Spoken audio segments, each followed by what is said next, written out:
We are here. Anthony Filippo.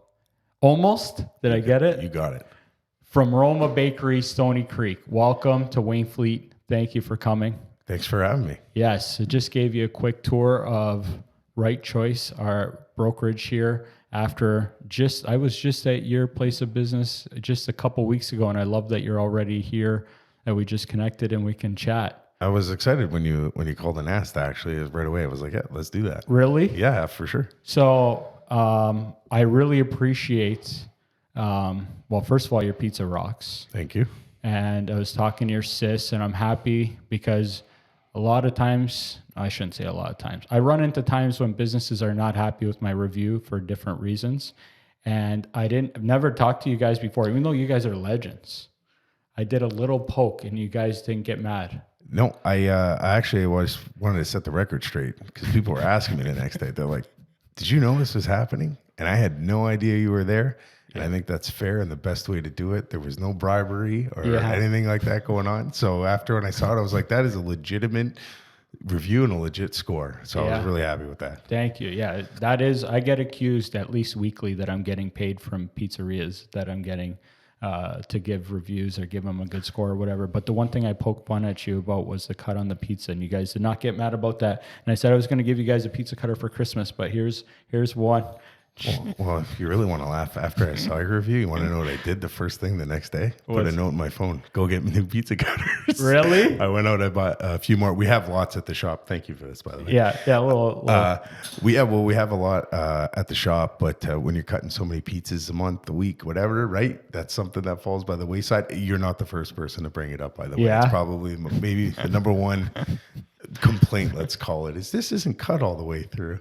That's hilarious. Yeah. Well, I mean, thank you. You brought one here, so gotta share a slice with you as we get started here. Sure, man. This is a beautiful thing. You For first? the people that can, see it. All right, Robin, snag this slice immediately before you even got started here. I'm gonna go for this one right here. Now, do you have a favorite part? Because people do fight about this. They like the corner, the inside, the sides. So I vary. Okay. So it all depends. Every pizza is different. I don't know which one of yours I like best yet. So I went for like a half, like the half crust instead of the full corner. How about you? Which one? I'm a corner guy. Okay, perfect. So we're good here. Thank you for coming. Thank Cheers, you for man. bringing Zaza. Cheers. Thank you, man. Thank you.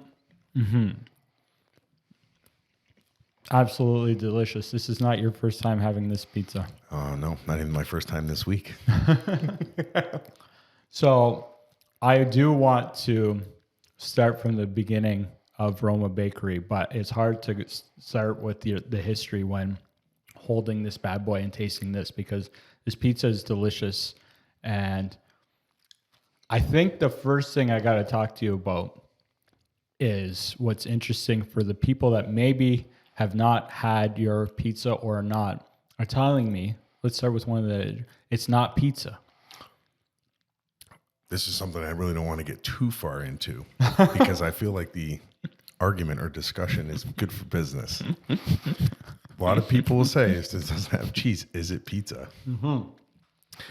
So then I said, well, we'll just call it sauce bread. But I think that argument, if you see online on a lot of posts, our posts, whenever we get recognition online or whatever, people are always going after each other for, it's not really pizza, it's pizza. So beauty is in the eye of the beholder. It is what it is to you individually. So definitely not the first time anybody's ever said that. Absolutely not. Now, the sauce. Family secret recipe. Family secret. It is delicious. Is there anything you can tell me about it? The sauce specifically, I can give you a few details. Special spice blend, different amounts, got to be right all the time. And I will tell you, I don't use just one kind of tomato. I use two types of tomatoes, and we mix them together. Unfortunately, that's as much as I can tell you. That's as far as we can go. That's as far as if you ask specific questions, if I can answer them, I will. Well, I mean, I don't need to unlock the family recipe, but it is delicious. I don't know. I have actually had once before you guys pizza in Montreal without cheese. This one definitely blows it out of the water. It's not a common thing, but it works very well. I'm so glad you brought that up because maybe about 5-8 years ago in that range, I was a little bit younger. I was kind of curious to find out who else is doing this. Why is no one else doing this? I know why most people aren't doing it here because it's actually a lot of work to make these. And so we started poking around, and there was I believe this is the area was called Saint Hubert, and I may be butchering that, but they make a similar product, no cheese, same thing, slab style. And another company was actually trying to ship it out to the grocery stores, and it was at Costco for a little bit. And naturally, we tried it out because we were curious. As you know, I am in a lot of grocery stores, right? So we were looking into that, and it just wasn't the same. And the problem was the sauce. They had to make it into like a paste, and it was killing their final product. So that was one place out of Montreal that was doing it. But it also trickled down into those New England type states. You can find this in Maine and Vermont. Really? As well. Unfortunately, I haven't made the trip out there to try it. But those are the only two areas I've actually heard of people making a pizza similar to this one. And some of the Americans were commenting on this, my review, calling it a tomato pie. Okay. I think that was one of the things they were calling it, and I can't remember what else. But there's two components here. The crust is also fantastic. Like, you guys are a bakery, so this is like a bakery bread. Like, how do you call it? How do you describe it? It's pizza. It's on the box, man. It's pizza. So here's the thing. The way I see it is anyone who's done a different take or a unique take on pizza that's really taken off, they always got to give it a name, a special name to kind of differentiate it from the rest. Right? You go to Chicago, it's deep dish pizza. If you ask anyone else, no, we like that way because they're from there, New York style, right? So you have all the different kinds, right? So this is similar idea here. Like, yes, we're calling it a pizza, but it's a Roma slab pizza. So it's kind of got its own category, subcategory within pizza.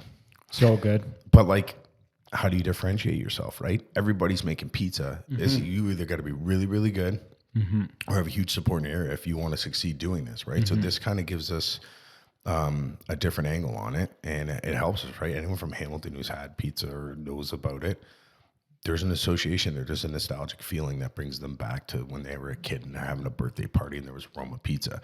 We just know what it is.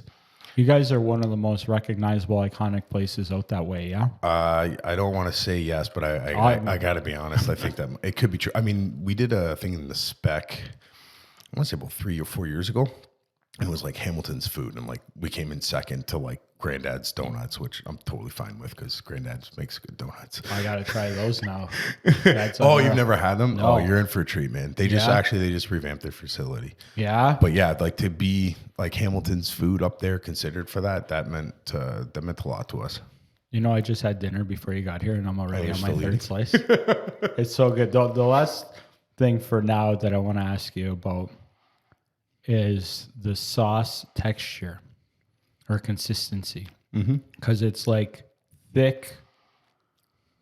I don't know where to go with top. You're touching on all the right points. I'll tell you right now, because one of the issues we have is seasonally things change. Totally. Also, mixture of tomatoes. The crops change. Yeah. Water content. So we actually have to monitor that through the seasons and throughout different crops and products because there's shortages. So we have to improvise. That's something that we need to monitor in order to achieve, the same thickness, the viscosity of the What was sauce. that word you used? Viscosity. Viscosity. I like that. I picked it up in grade 10 science. So. Yeah, that's a good one. I was waiting to drop it. It's well timed and used for it. It's fantastic. It's funny because I've tried it for the first time because living out here in Wainfleet just a couple years ago. I think maybe I had heard about it and somebody brought it to a family barbecue and tried it. And I was impressed then. And I knew when I would come out to get it, I didn't know exactly how you guys worked or not with the cheese or not or anything. But you guys will do cheese on we do them on like Round Deli. We call them the traditional pizza. We do them for lunch. So We do pizzas. We ship in the grocery store, which is really unique about the business because we have both sides. We have retail and we have some manufacturing going on. So we got a little bit of both. We also have a storefront, which you were there, so you saw there's a lot of foot traffic, and we do a wider range of things. Yes, pizza was our staple, got us started, made us who we are, but that literally isn't enough to survive, especially these days. So we have multiple income streams. So Nice. we do lunch, and then we do like your traditional style pizza with cheese, the way you would think when someone says pizza, what you're thinking of.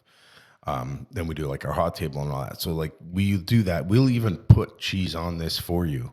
Although I feel like we shouldn't. It's like when you go to Italy and they're like, can I have parm on my fish pasta? And they're like, absolutely not. I feel like I should do the same thing here. Yeah, see, like, I was a little bit, so I don't know what would have happened because when I did the review, I just, like we do all of them, we call like 20, 30 minutes ahead, order the pizza, and I wasn't sure what I was going to do with cheese or not, but when I ordered, they said if you want cheese, you got to order it, I think, a day in advance. Yep. So it made the decision for me, and I wasn't going to come back another time or whatever.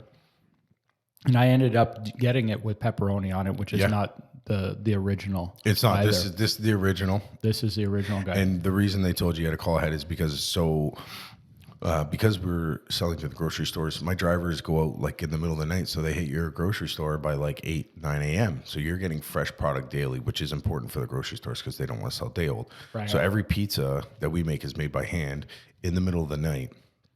It cools, it gets boxed, and gets shipped out fresh to the grocery store next day. Wow. Which is logistically not the easiest thing to do, but it is important for the product. Also, the product doesn't have a huge shelf life. We don't put preservatives, additives. Everything here is natural ingredients. That's amazing. If you leave this out, it will go bad in 3 days. And honestly, I'm not ashamed to say it. I'm actually proud of it. That is a good thing. Yeah. I'm not giving you crap. Yeah, that's amazing. So when you called, that's why they're like, okay, we got to tell the night shift to make it with cheese, special order. And then they would have made it for you with cheese on it. So that's interesting. And I don't know yet because I've had it. This is my third time having your pizza. If I would like it more or not with the cheese, because as much as I love cheese, I'm already in love with how this is done. yes. So, and the other thing too is like, if I was to add cheese to this, I probably would be out of business because with the cheese factors, it requires refrigeration. I can't ship it the same. Right. It doesn't meet the same protocols, right? So it doesn't allow me to get into the grocery stores and get the product out there. Right. So not only does it make us a little more unique, but it also makes it easier to get it shipped out. Right. I want to now rewind back in time because you guys have been around for over 70 years. Yep, long time. To how it all started, because I don't think that you were the OG. Definitely not. I'd say my father was the OG, but his father was his OG. So yeah, we'll take it back to my grandparents, which are really the people that lead the foundation. My dad and his siblings and family members definitely helped grow the business. But we'd be nowhere without the original idea. And it's really just kind of a simple story. You know, it's we're from downtown Hamilton, Barton and Sherman area. Many, many years ago, that was a very big Italian community. You had a lot of people coming over, a lot of immigrants, people, and they're all helping each other. My grandfather worked at Stelco.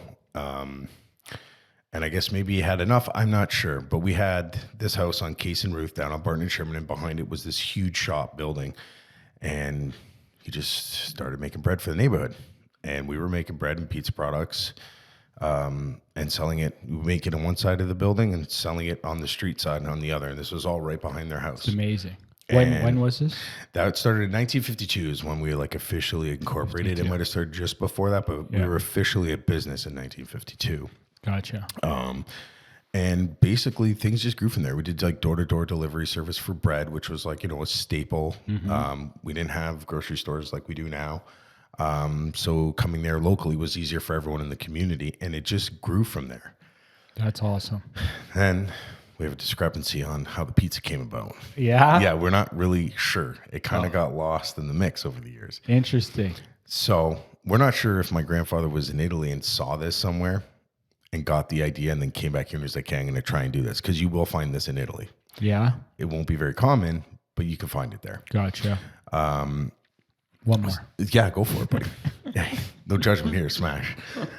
So there's that theory. Then there's also a theory that like somebody was making sauce and spilt it on a piece of dough. And then they're like, hey, let's bake this off and try it. So we're not really quite sure, but that is, where kind of Roma Bakery came from. That's, and that house was in my family for over 100 years. My grandfather was born in that house. Really? Yeah. We spent a lot of our childhood there visiting my dad's parents, my grandparents, and like we would go run around, and like the shop there was closed by the time I was born because we had already moved to our location in Stony Creek where you were. Right. But like I would run around this old bakery, and it was like, not in use, cobwebs and just weird stuff, and that that smell of an old building. But yeah, that's where it all kind of started, and we just grew from there. Yeah, so my grandfather took it from behind his house to our location in Stony Creek, and then he brought on my dad and my uncle, and then things really started to pick up from there. At the time, like I said, grocery stores weren't so prevalent, so that was kind of where a lot of people went. But then when grocery stores started coming around, well, our numbers dropped.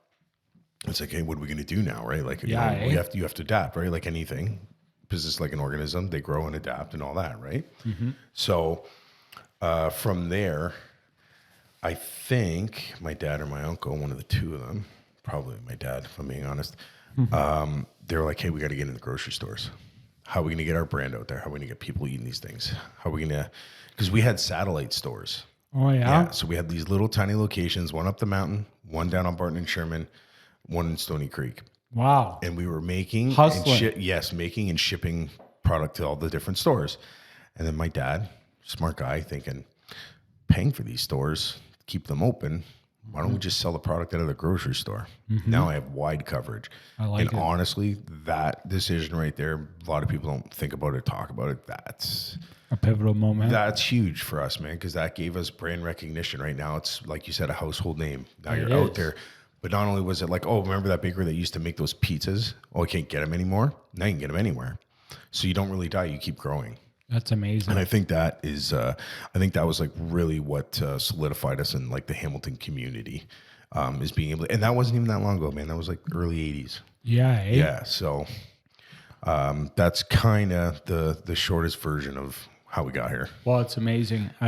We just met, so you don't know. I grew up on a farm, family business, nowhere near anything like this, but I have appreciation for family-run businesses. I think they're fantastic. I also know the challenges that come along with it. I'm European as well, so I know what that's like working with Fam Jam. Yep. But I think that when a family can run a business together and when it's successful, that's a nice bonus. But I think it's a beautiful thing. Absolutely, man. Like there's up and downs. I got to be honest. I've been really lucky. Me and my dad have been working together for a long time. We get along really, really well. Awesome. And that's probably something you won't hear a lot of people say that work in a family business. Even my siblings, my mom, we all pull together. We always all work together. And I am actually shocked at how tight knit we are, because usually these types it's a tough recipe. Yeah, exactly. It can get tough, but like, you know what, man, like we're really good and we're really fortunate on that front. And I think that's attributed to how well we've done. Yeah. That's awesome. That's awesome. Well, that's good to hear, because like a lot of times when I talk to family businesses, they do really enjoy it, but there's still that little bit of family stuff where it can make it hard. But it's nice to hear that.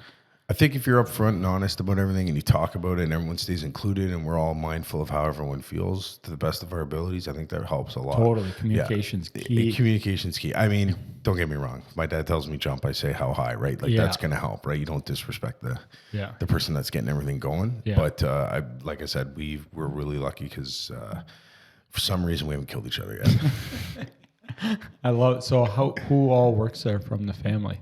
Honestly, it's mostly me. My dad's there. I don't want to say he's semi-retired because he's definitely still involved and loves being there, whether he says so or not. My mom helps out a lot. She does all of our catering. So that's like a relatively new facet of our business. Not that new. Like we've been doing it for like 10, 12 years. Right. It's really grown. Nice. So my mom's like on the phone, on the horn with that stuff, taking the orders, coming in and placing them. She does that. My sister does my social. She's also like my my personal therapist when I have a hard day or whatever. I Nice. give my sister a call. She helps me out with a lot of that stuff. Amazing. My brother will come in and help from time to time whenever we need something. My brother's a chiropractor, so he's got a busy schedule. Same with my sister. She works at the bank. Like, I don't know how she has any time for me, but for some reason she keeps answering my phone calls. So That's amazing. I appreciate Good that. family. Yeah. So that's what I mean. Like, everyone's there supporting each other, and we all have a hand in it in some way, shape, or form. That's awesome. Yeah, and it's just a matter of who could put up with my dad for the longest period of time, and that's me. I love it. So how old were you when you started working? So my dad always had us involved in when we were kids. Nice. Thankful now, and didn't understand at the time, but like sweep floors, scrub walls, clean, paint, fix, all those things when we were kids. My sister also worked at the store when she was younger too, and same thing, right? Like, just my dad always told me, he's like, if you ever want to have anything to do with this business, you need to know every position. Yeah. If somebody calls in sick, you need to be able to step in and do their job. Yeah. And I'm glad he did that, because it's definitely come in handy over the years. But it also gives you just an appreciation for what's going on. Doesn't it? Yeah. So that was always a good thing to have. So I was doing odd jobs here and there. I went to school, went to university. Where'd you go? I went to Brock. Oh yeah, me too. Yeah, I went to business. I'm no, actually, not even. No? No, I know. How crazy is that? Yeah. Human geography, man. I was just there to interesting. get it done. My parents said they had to go to school. I said, I'll pick that one. Nice. So I did that. Yeah. Then I did specialize in GIS, Geographic Information Science, at Niagara. And actually, funny or not, I was like the junior analyst over here at the City of Welland for about 6 months. Oh, no way. Yeah, barely even that. And I realized very quickly that this probably was not the job for me. But I did always like working at the bakery. And at the time, I was probably about 21 years old. So I go back to the shop after. I'm like, hey, what am I going to do now? And then I think like 2 months went by. I'm in the office. My dad's like, are we going to talk about the elephant in the room? I'm like, there's an elephant in the room? What's going on here? And he's like, do you want to work here or not? And I was like, oh, yeah, I think I would like to do that. And it just kind of, he took me under his wing, showed me like all the baking and stuff like that. And then things grew progressively. As my dad grew older and his roles changed, mine kind of did too. I was kind of slowly taking over the things that he was doing. Nice. So full time, I've probably been there for 14 years now. Really? Yeah. Oh, wow. Yeah. That's solid. But always there from when I was a kid, but like actually there 14 years and like a more serious role, I'd say about 4 or 5 years probably. You got kids? I do not. No? No. I asked because I think that I learned a lot growing up on the farm in a family business and learning work ethic. And like you mentioned, respect and a lot of these things that I don't think is as common anymore. And I think about if we ever have kids, Alright, Robin and me, like how can I help instill that? Because like I have a brokerage. To me, it's a little bit different because like farm work was like, I'm guessing like working at a bakery, as great as everything is, early mornings, lots of hard work, right? Lots of problems. Yeah. And like, I think about that, like with the brokerage, I'm like, okay, what am I going to get if we ever have kids? Like, how am I going to teach them work ethic, like showing houses? And it's funny you bring it up because I'm engaged. I don't have kids, but I'll be getting married soon. Hopefully kids after that. And I do think about these things a lot because I tend to like to think ahead. And there's a few things that stick out to me as one, you can't force it. They got to choose it. I chose it. So I can't go back and tell my dad like, hey, you pigeonholed me into doing this. You blindsided me and I didn't know this was going to happen. But the business has changed and there's been more problems now that weren't anticipated before, right? But yeah, like I think if you are going to do that, you just have to, just like sports, maybe just show them and see which ones take. We all, like me and my siblings, we're similar, but we're so different. And I think that has definitely played a role in how things have played out. Right. Yeah. And just certain people have certain strengths. Yeah. And certain people, are more attracted to the idea of like, I don't have a life. Do you want to give up everything to run a business? Does it mean that much to you? Or do you want to work, on the corporate end and make someone else, you're going to make a ton of money, but you're going to make it for somebody else too, right? So everybody's different. That's not to say that it wouldn't have worked out with my siblings, because I'll be honest with you, I think the three of us working together, we would have freaking killed it. I just don't think we make enough money to support that many people. But yeah, I think that has something to do with that down the road. I'm like, I don't know if I'd want my kids doing this, just because I get a lot of phone calls in the middle of the night. I get phone calls early morning, middle of the day, always the issues. time. Wow, man, we have 65 employees. It's 65 Wow. personalities, Wow, 65% that of problem. many? Yeah, and growing. So that comes into play, right? Like you get a lot of different challenges to deal with, and it takes up a lot of time. And then the shitty part is like sometimes like I just want to be home with my family on like holiday, even though they're all super busy doing stuff too. Yeah. But like, you know, Christmas Eve in my head is like, okay, finish work from like, you know, work like a 16-hour day and then come home to my family just before dinner starts. And it's just like, oh, I wish I could have just like kind of relaxed and maybe taken this in, and then like 4 hours later you're tired, right? Yeah. But like for me, I wouldn't have it any other way because it keeps me straight. Totally. Keeps me preoccupied. If my mind goes, I feel that we're in trouble. I can find trouble if I'm not busy. Exactly. And I know I've been like that since I was a kid. Yeah. Problem child. So I know I gotta be focused on something. It's way better being busy than it's definitely healthier. Yeah. So I think that's kind of the way that worked. And I think that's kind of what happened with me is my dad let all of us have a piece of the action of the business and gave us all our own experiences. And then everybody got to choose what they wanted to do. Like, right. Like there was never a set standard of doing it. Like my sister was there and then she was like, hey, maybe this isn't for me. It's not. And then she moved on and she's done great things. So she doesn't really need to come back. I was there and was kind of unsure, not really knowing. My brother did it and then he was like, hey, wait, I'm smart. I can be a doctor. Yeah. I'll go do that and not have to, you know, work in this crap all the time. Yeah. And so, but like if any one of them had chosen, my dad would have been like, hey, whatever, you guys figure it out. Right. There was no set way of doing it. It was just the way the chips fell. Do you think that growing up in a business and working in business helps with analytical thinking and problem solving? Because, and even before you answer, I bring this up because like I own a brokerage and everything, but we're salespeople. And a big thing that we have to deal with is problem solving, right? Like not everybody knows exactly how buying and selling houses, the whole process and everything, but it's not, for example, when you list a house, you put up a sign, you go to the golf course, you come back, it's sold, you put up the sign, thank you very much, collect the check. There's all these things, like we're not touching and we don't have to get deep into the weeds of every single thing, how to run a bakery. But I think like growing up and when you work in business, it helps you, like you said, thinking to the future, looking out for obstacles. 100%. I mean, I'll be honest with you. The fact you brought that up, I think that's awesome because I am a problem solver. That's how I think of myself, whether I am or not. My phone rings when there's a problem and it's my job to fix it. Exactly. All right. In the most efficient, correct way as possible. Cost efficient. All these things. You know, I've learned, I've taught myself how to do mechanics, electrical, and everything else because when the machine goes down in the middle of the night and you can't get a hold of somebody, what are you going to do? I got to fix it. Exactly. So, I mean, I definitely think that being in business, that I think anyone in business is a problem solver. Yeah. And I think people that work in your business look to you for that quality. And I think it's, whether you like it or not, will be forced on you because you are going to face problems and you're going to have to fix them. Yeah. Or you're going to be in trouble. Yeah. I think it's such an important thing. It's because like big thing that I do is like training and mentoring and teaching people how to problem solve is not easy. And I don't know if it is something that you're born with or you can learn later, but what I know is like I'm talking to you growing up in a family business. I grew up in a family business and having the exposure early, I attribute it to helping me being able to solve problems when you have to solve the problems. 100%. No, 100%, man. And you pick it up too, right? Maybe you learn from someone in your family. Yeah. I say I learned everything from my dad. Yeah, I learned from my pops. I say, University of U of L, man, University of Life.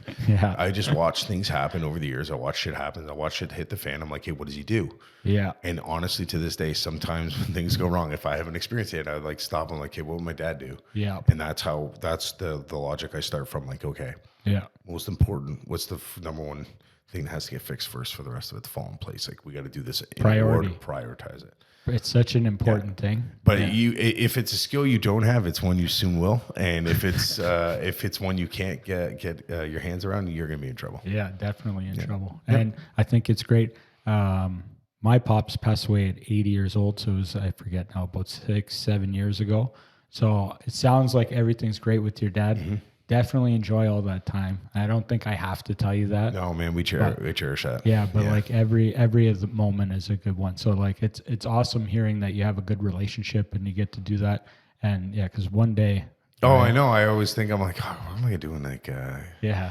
I hate to say it, he's not around. What am I gonna do then, right? I know. Yeah. But then it's like, hey, that's okay because I got my brother and my sister. I got people to lean on that, or like, you know what I mean. So that's, I guess, a positive way of looking at it. But like, yeah, if I look back, I laugh now because there's like times I was so pissed. We replaced ovens like 12 years ago, and I was like going through my phone, and there's like a picture of me and my dad in like these freaking hazmat suits because the ovens are insulated, and we had to like cover the bakery and like remove them. Right. And at the time I was like, this fucking sucks. And like now I'll look back and like, that's a memory. Totally. And I know if he saw a picture, he'd laugh and giggle about it too. And he's like, what the fuck were we doing? Why didn't we just hire somebody to do that? Like, I love it. But like, there's a lot of those instances. Yeah. Yeah. Yeah. It's awesome. Like, just to touch on it even a little more, growing up, I remember like growing up on a farm, working like Friday nights when I'm a kid, and like we're like harvesting like produce and got to get it ready to go to the market in the morning, being like, why do I got to do this? Like all my friends are out playing and whatever, all that stuff. Boy, right. But I love it. Like now, like that's what I mean. Those instilled like work ethic into me from a young age, where I even fell off of it for a bit. Like when I was like going to school and like stuff, talking about problem child, like but like now, like I work a ton and I love it. And I think back how hard it used to be, like working that way, and like I enjoy it. But those are the things that I think were put into me young. And I think that's super important. Like you said, that first thing that comes to mind for me. So my dad's uncle, my great uncle Gus, it's like my dad's favorite uncle. Hope I don't offend any of the other ones, but my dad really looked up to his uncle Gus. So my uncle Gus worked for us for as long as I can remember. Couldn't get a job elsewhere, had some health problems where he delivered for us. And when I was a kid, I remember being so mad at my dad because on the weekend I wanted to go and party and have fun with my friends, and like, you know, you're in high school and whatever, right? Yep. And you wake up at 4 a.m. and you'd be on that front porch, and my Uncle Gus would pull up in the fucking Roma van full of pizzas, and I'd sit in there and I'd go on delivery, and my dad's like, oh, you know, it's good for Anthony to learn, and like, but really he was just trying to help his uncle. Yeah. Because he's like an extra set of hands. Little does he know, like my uncle would be like, yeah, take a nap. I'll wake you up when we get to McDonald's for McDonald's breakfast. But I once again, a memory I cherish, and I'm really glad I got to experience that.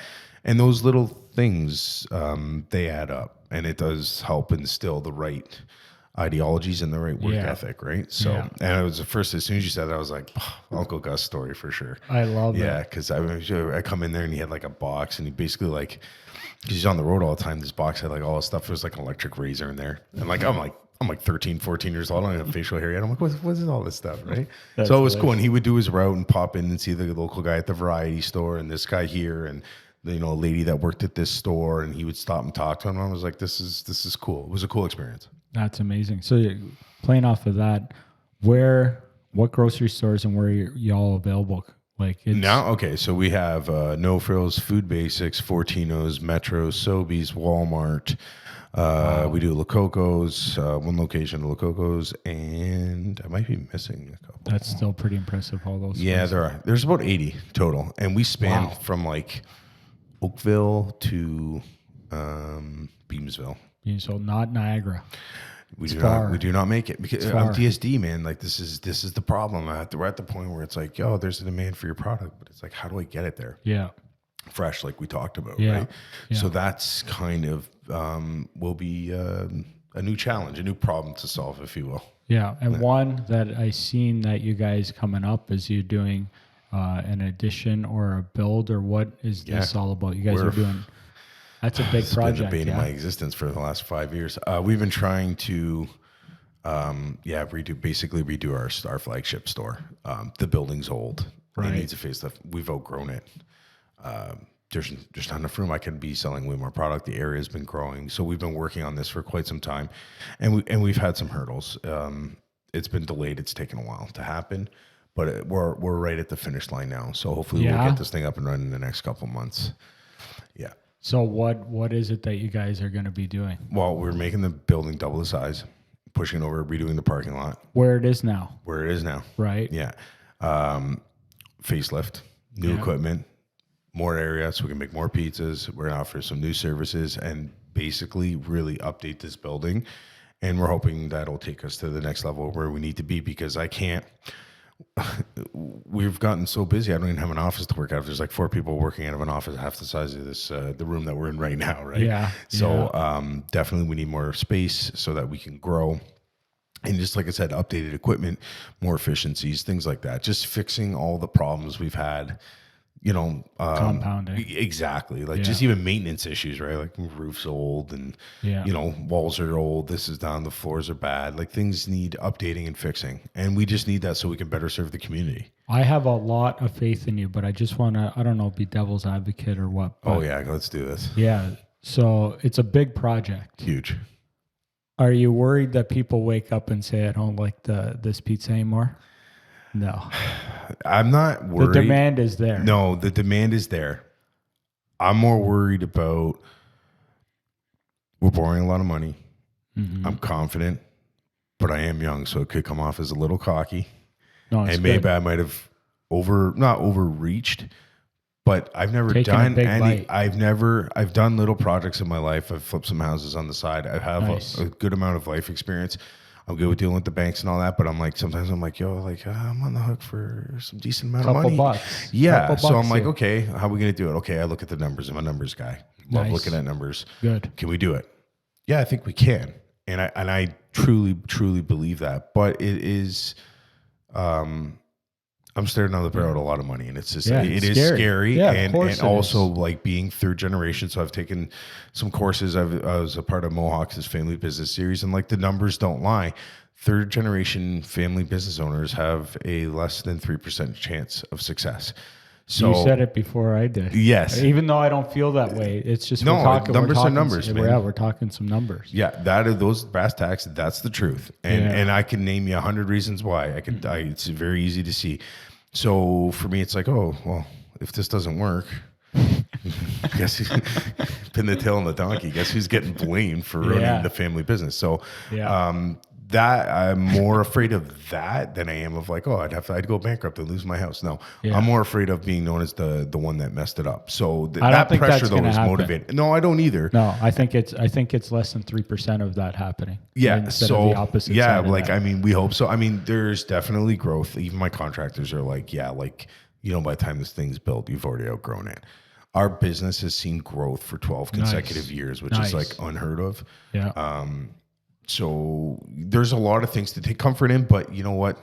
So what do you attribute to that? Because I find that interesting. And before you answer, one of the things I find interesting with business, I don't know if interesting is the right word, but starting a business for a lot of people is a big leap, right? That's you weren't OG, but you got into business. But a lot of people struggle like quitting their job, or some people do like side hustles or whatever. But when you go out on your own, start a business, huge leap. But to me, the biggest part where businesses fail isn't making that first leap, because even though it happens, but it's scaling a business. Mm-hmm. To me, scaling a business is where I've seen biggest challenges arise, because that's hard to do, managing all of the moving variables of making sure that product standards or services are where they're at. Because while you scale, and I don't think this will be a problem with pizza, because I have a good suspicion you have it figured out, but when you start getting bigger and bigger, it's hard to monitor the product and have it. And that alone, that little variable, let alone being able to cash flow everything. That's the biggest problem. Yeah. Cash flow. Right. As you grow, you got to put out more. Yeah. But you don't get paid as fast as you're putting it out. Right. And you got to balance those things out. It's so many factors, man. There's so many. It's funny, like everything you touch on is things I think about all the time. Yeah. But there is, like you said, the variable, right? Like if I'm busy working on this, I'm not paying attention to this. How do you have your eyes everywhere? I mean, there's solutions to those problems. You got to have good people that work for you, people you trust, people that are doing it right. But it's hard, man. Like there's a lot of different things going on, and if I'm paying attention to here and then I'm not paying attention to the product, well, we're gonna have a big problem on your hands. Big problem. So yeah, you're right. As you scale and grow, I wouldn't have had the balls, for lack of a better word, to start a company like my grandfather did. I wouldn't. Yeah. Had I known 10 years ago that I'd be sitting here doing this now on the scale, I'd be like, maybe I don't have the balls for that either, but I'm in it anyway. So there's nothing you're going to do about that. But literally juggling the problems, the variables, and all the issues that arise with a growing business is definitely something. Like, I mean, anyone who's like, oh, are you going to get into business? I'll be like, I'm not like your traditional businessman. I wouldn't even call myself a businessman. Say goodbye to your holidays. I hope your wife understands. Yeah. Because there's just going to be a lot of back and forth. There's going to be a lot of issues and a lot of problems to deal with. Mind you, I kind of like it. I get a certain amount of satisfaction every time I fix something. I'm like, yeah, okay, totally, I did good, and I really enjoy that. And that might be an ego thing too, but like I really, bro, it's part of when the I fuel. fix it, I'm like, oh my god, I fixed it. It's part of the fuel. What's next? Yeah, you know, we're on to the next problem. But yeah, no, I think scaling and growing a business can be difficult because, and not only that, but when you get to a certain point now when you've drawn the attention of other people, and they're like, oh, they're making money doing that. Well, now you got copycats. You got people that want to do it too. Because they think it's easy and they can do it, right? Yeah, so it's just constantly people coming at you, right? Yeah, good luck to that. So, is there anybody else out there doing anything like this around? not that I know of. I know a few places have tried. You know what? My dad nailed it. And it's a simple product. It's not so simple to make. There's a lot of work that goes into these things. Yeah, I know it doesn't seem like it. I mean, when I look at it and after having it, to me, it's an art. I only worked in a pizzeria for a little bit in high school, and I've eaten a million pizzas now. But like, even I know that this is a work of art here to make this. It's just because everyone's made by hand. Everything's fresh ingredients. We make all the dough. Everything's made from scratch. Everything's so everything starts literally at flour and base ingredients, and then we do the rest day in and day out, right? And they all got to be proofed and weighed and cut and sauced. All by hand. I do not use a machine for any of those things. Wow. So lots of love. Yeah, lots of love, man. And not only that, but like, you know, I do like 5,000 pizzas a week. It's a lot. It's a lot of repetition. So yeah, I mean, that's like a big part of what we do, right? So keeping it consistent is also difficult when you're doing that, right? Because you got all these people. How much does one of these bad boys cost? This guy's $13.99 now. It's a great price. Wow. Gotta try and keep it affordable for people, right? Even though my costs have gone up massively, I'm not like big on gouging the customer. Yeah. So I mean, you probably could get more depending where you are, but like, I don't know. I just feel like it's only fair. I'm not going to jack my price up because the grocery store decided to make an extra buck on it. Like, you know what I mean? So that's an interesting battle. I can't even imagine the pricing battles and all that stuff. But that's a whole nother side of it. That's what I was going to say. There's a whole nother. I got to fight with the grocery stores to get an increase or and explain myself. And it's like, wait a minute. This isn't Coke and Pepsi, man. Like, you can't go elsewhere. This is what I say it is.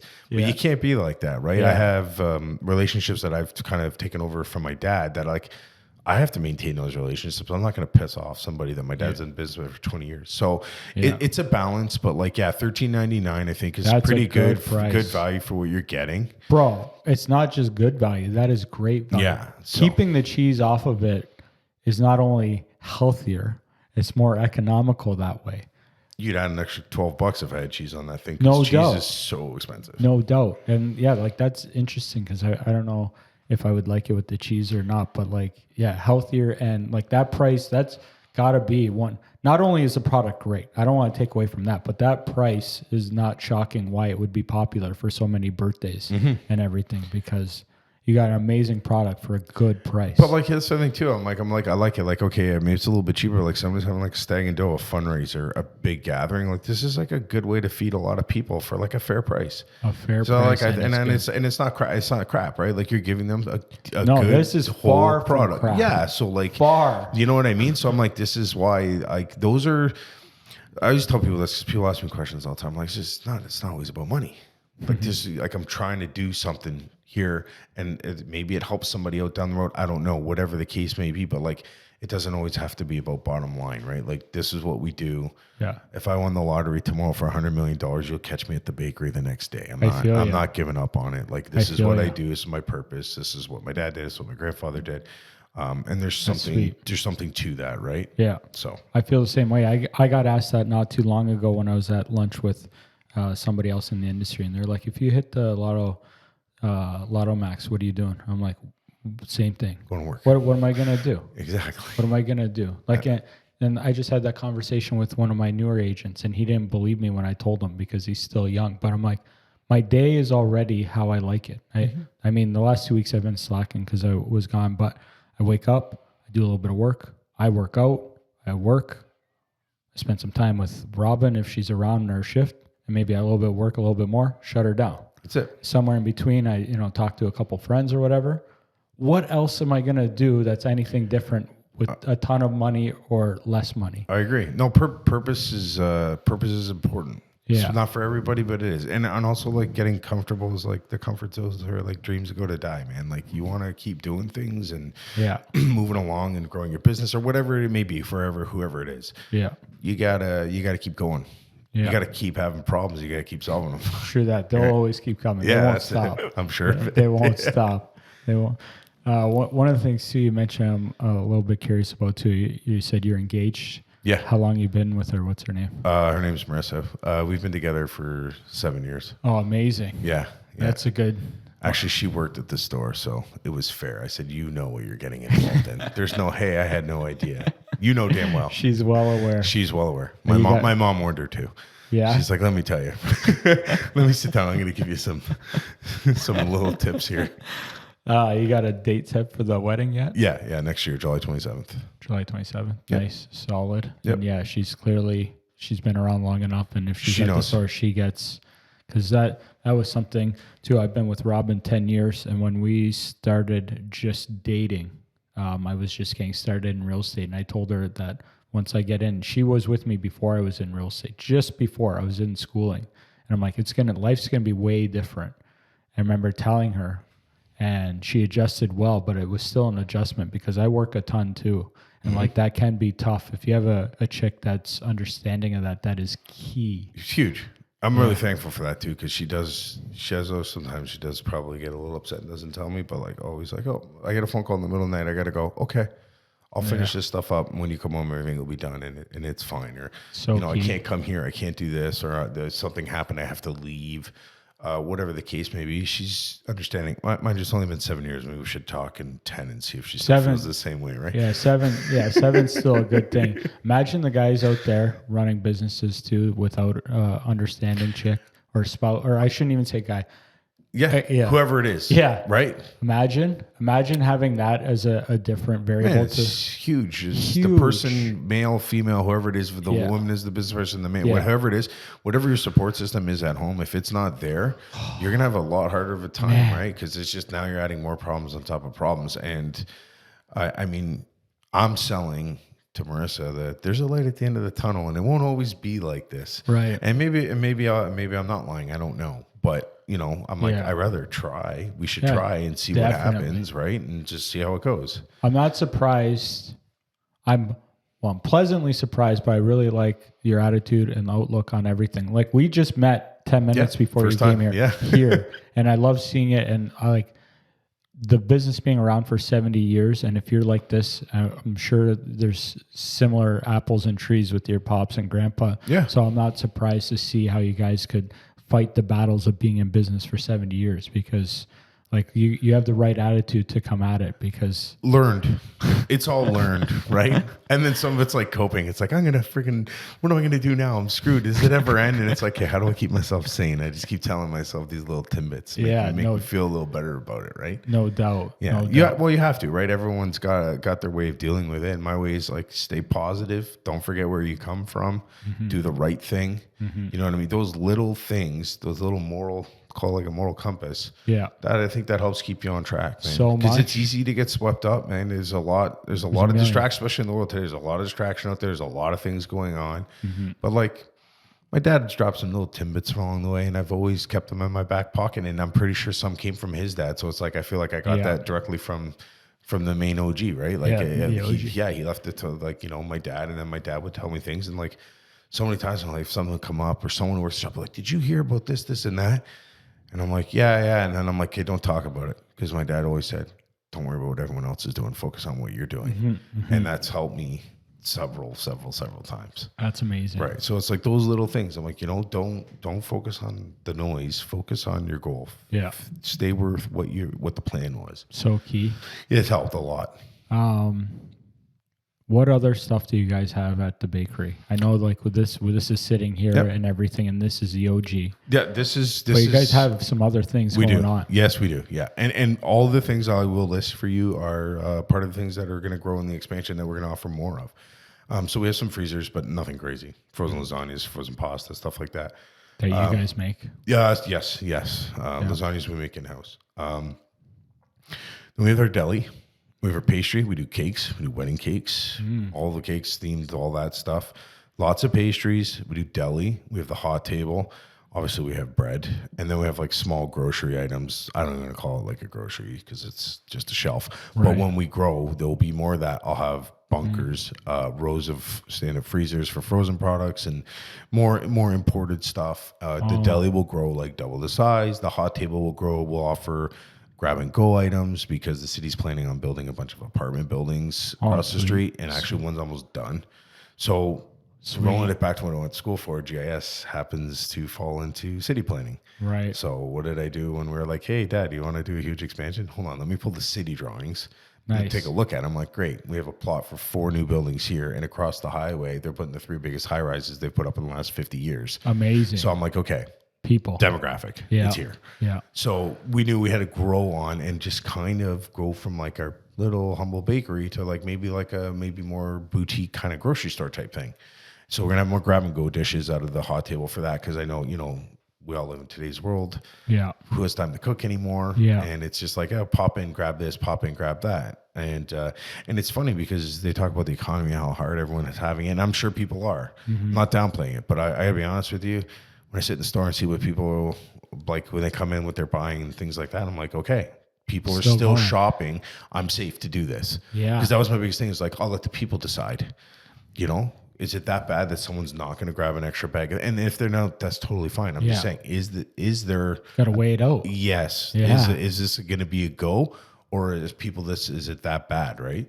And it doesn't seem like it, man. So yeah. See, that's interesting. You bring that up too, because I've had that conversation. I was just having it with one of the bank managers about trying to measure inflation and the economy and everything. And people are still spending, but a lot of people are still in a hard time. So it's like, what is going on? What is actually going on? And then you know what? The truth is you're never going to really know. Yeah. Because lines of credits and credit cards keep people looking fly for a long time, right? Yeah, no doubt. Extend them a little more, remortgage my house. So we don't really know what the truth is. I know. It's so tough to try and figure out what's going on. It's tough to gauge, right? Yeah. But you know what? At the end of the day, I've always looked at the business, and I think all businesses, but like I said, I didn't go to business school, so I wouldn't know. But like when you look at it, I look at it as if my business isn't growing, it's dying. Mm-hmm. True that. So I was like, 100%. We got to just keep pushing, right? Same thing for you, right? Mm-hmm. You're trying to grow, you're adding people to your team, you're growing, try to get more sales, bigger audience, more sales, pushing it. Yeah. Right. I like to think of it in circles. Like we started in Hamilton and then we kind of grew out now. Now we're in the west end of the city. We're in Dundas. Now we're in Burlington, Grimsby, Oakville. And I think of it in concentric circles. Maybe one day I'll be St. Catharines, Niagara Falls. Right. I don't know. Yeah. But that's part of growth. Yeah, totally. Right. But I'm not trying to grow where I can't, because like scaling, right? I'm not going to jump from Hamilton to Toronto because I'll fail because no one knows the brand. Yeah. But if I slowly branch out from Hamilton and slowly kind of hit Oakville, Mississauga, you start doing that, you might have more success. Because we've tried to make the jump before and it didn't work. Yeah. I'm not afraid to admit it. It was a tough one. We thought it was going to be a huge go. And there's a brand identity problem. But now I get phone calls like my mom ships pizzas, Vancouver, Texas, really, all over the States. People call, they pay these ridiculous shipping fees. I feel so bad for them. I'm like, you can have 2 pizzas for free. I don't even care. I just want to get you this pizza. and it's like, okay, there's a market. Okay, now here we go. Now we got a market. Yeah. So, just scaling a business, getting it out there, growing it out in concentric circles is the way I like to look at it. Yeah, smart. Yeah, smart. You mentioned some of the stuff, but you didn't get specific enough for me for some of the stuff. You said like pastries, but you didn't tell me which ones and what you guys. Oh man, there's so many. We got all night. I got to do like 100. I love it because like when I went into the bakery to do the pizza review, I was in. Well, let me tell you the experience I had there too. Because when I went what time of day were you there? It's gonna make a big difference. The people I spoke to were super nice. Okay, super nice. I don't remember the lady's name, but when I walked in, she did recognize who I was, which it never hurts. But like she was super nice And she even like offered to give me a discount, which I did not take, by the way, but it was nice of her to at least offer because I wanted to know what the price was like for the video and everything. And I talked to a couple of the other girls. They were super nice while I was in there. Like I felt like I was in a family run business. Good. That's what we're going for. Yeah. Like super nice. But I remember like I just looked around a little bit and you guys did have more than I thought. Not that I didn't even go in with expectations. What it is, you don't know what you're walking into. Yeah, but I seen you guys did have like round pizza too, I believe. Yep. And you guys make that. That's like we do that. That's part of the lunch table. That's part of the hot table that we do. So a lot of industry in the area, and they all come in and they want lunch and this and that, and then grab and go. Yeah, so we do, and it's always different. Certain days have certain items because some people are like, hey, it's Wednesday. Where's my mac and cheese? So that stays, but then we change it up, right? Because you got to keep freshening it up, keep people coming back, right? So yeah, where you walk through is like our main side, but on the other side of the store is where like all the pastries are. And like we just do like your mostly traditional things, but we do some unique things too. We have chocolate orange cookies and lemon twists and stuff like that you probably wouldn't find. We also, going back to my father and his mentor, is chocolate chip buns. Which, looking at your face right now, I'm pretty sure you've never heard of. No. I think you're going to have to come back and I have to give you one of those. Yes. Chocolate chip bun. Chocolate chip bun. What's unique. That? It's a sweet bread roll with custard and chocolate chips inside, topped with like white Danish icing and then chocolate icing that we make in-house on top. Really? Yeah. That sounds good. So that's like a unique pastry like you won't find elsewhere. We also do butter buns. I don't know if you ever heard of, no, I've seen them. Like we make them. Actually, I made them on Friday. We were low. We pre-make the bread with the butter in it. So when it bakes, it's just like you open it up and it's like a freshly buttered bun. Yeah. And it is like an explosion. It is. That sounds good. Super healthy, but super good. I mean, you want to clog an artery, I can help you out. But once in a while, over like a holiday or something, they're really, really good. Yeah. Yeah, they're really what fantastic. are some of the other Italian things? Pizzella, you guys do those? No, so we sell them. We don't make them in house. They're just too dainty. But we do the cannolis. We do cannolis, vanilla slices, sfogliatella. We do a wider range of pretty much everything. We do Venetian and Sicilian cannolis.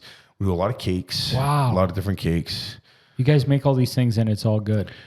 It's like sometimes when the menu gets too big, the quality. Well, this is it, right? My dad, advice from my dad. Right. Anthony, at some point we're gonna have to just pick and choose, right? And do a few things really well that are unique to us because we can't keep this up forever, right? Because this is what I'm saying with the variables and the moving parts. These are variables, right? Like there's a lot of things going on. Yeah. If somebody burns a batch of something, I'm in big trouble. Yeah. So. But also, see, my ideology has always been like you can go to Fortino's and get pretty much the majority of the same things you get here, but you're going to get it made with preservatives from a factory and crap with an expiry date and everything else on it. But when you come here, you're getting freshly baked, homemade stuff, and there's something to be said for that. And especially in today's world, that's like the big craze, right? Like this pizza, the pizza you just say it's vegan. I don't know if you knew that, but this pizza's vegan. Oh, okay. I like it. So smart, right? Yeah. And actually. Not by design. We just realized when vegan became a more popular, important thing to people. You're like, we got no animal. I'm like, wait a minute. Yeah. I didn't slaughter any pigs to make this pizza. We're good. It's amazing. Yeah. So we look back and I'm like, oh my God, okay, it qualifies as vegan. It's just perfect. Yeah. But the same thing holds true with like freshly made things, right? Yeah. More and more you'll see documentaries on TV where they talk about mass production. This isn't healthy. Don't eat the foods. Don't eat that pre-cut lettuce or whatever. It's because, right. But you know what? Whether be true or not, it's getting people thinking. It definitely. I grew up on a farm, so I've been exposed to that from day one, right, bro? Don't tell me something you made in your backyard isn't 10 times better than the carrot that was bleached that you bought at the store. Totally, full of pesticides, herbicides, all the junk preservatives. Yeah, like it's amazing what you guys got going on. So we believe in that, and that's what we do. Like when we make things in the store, they're made with love. And what that means is, you're not going to get crazy quantities and it's not going to be available across the country or across North America. But what you are getting when you get it is quality stuff. But again, see, that's important to us. That's what we want to be associated with. That's amazing. Right. That's what we're going for, right? So that's like that's what differentiates us from your local grocery store. And same with the hot table stuff. Like we make that pasta and stuff like that. Like a lot of that stuff is all made there. The You sauce. guys make the We make pasta? this, not the pasta, but like Yeah, the actual The dish, dish. right? Yeah. It's not like, store bought or whatever. And Yeah, the sauce is ours and everything else. Like a lot of the stuff we make, like, amazing. people are blown away. They're like, how do you guys do this?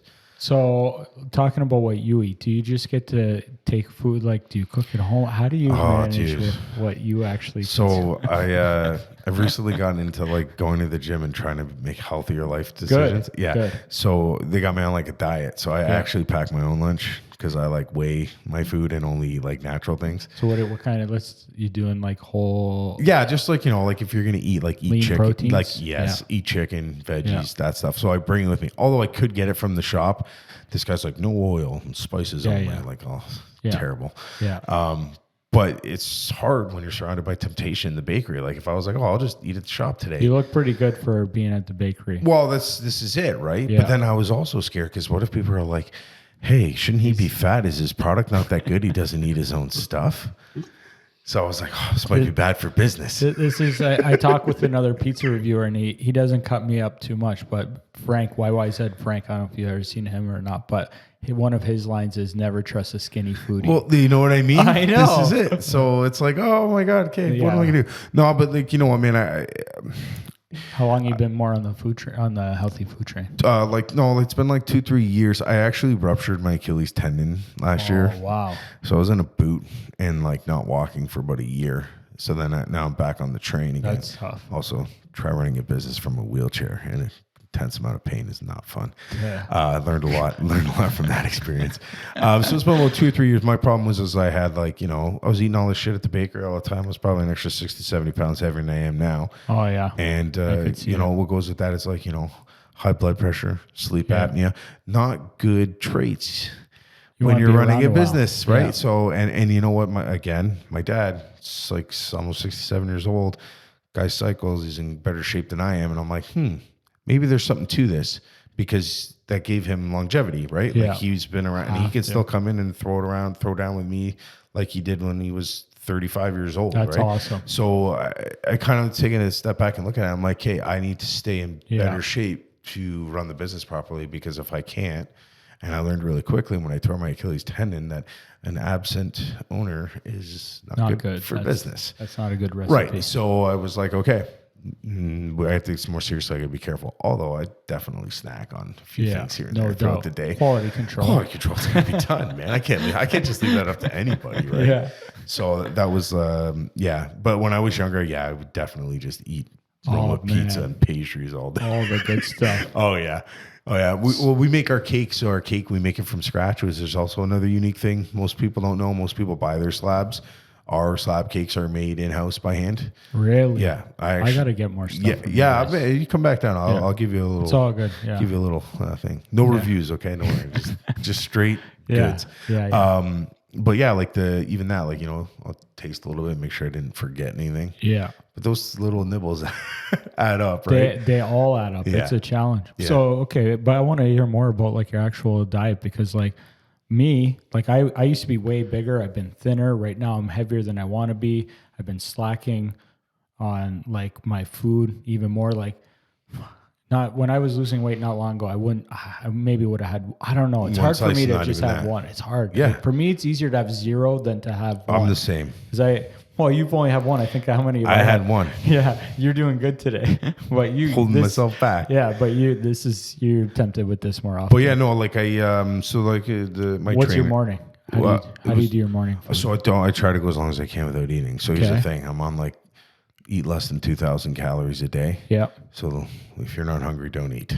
Yeah. Right? Because it's hard not to eat 2,000 calories a day. 2,000 is not. It's not a lot. I know. So I weigh my food.